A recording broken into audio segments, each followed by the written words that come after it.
Hi, welcome to Meeting Insights Training Academy. This tutorial will show you how to highlight.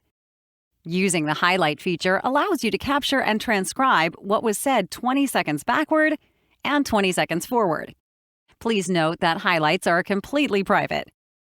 When you are in your Teams meeting, click on the Meeting Insights app on the top panel of your screen. To activate the highlight feature, click on the flashlight icon on the bottom right side of your screen.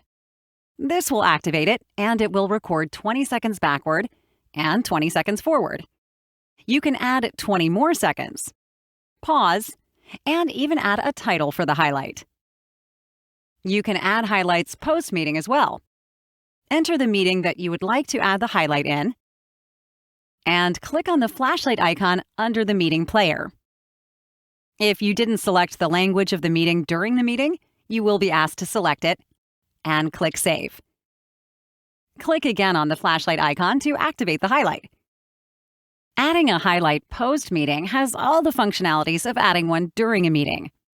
You will be able to view the highlight bot from the list view and from the Highlights tab in the meeting.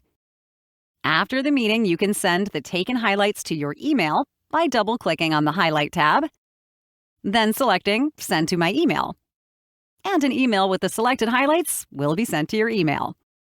Thank you for watching Meeting Insights tutorial.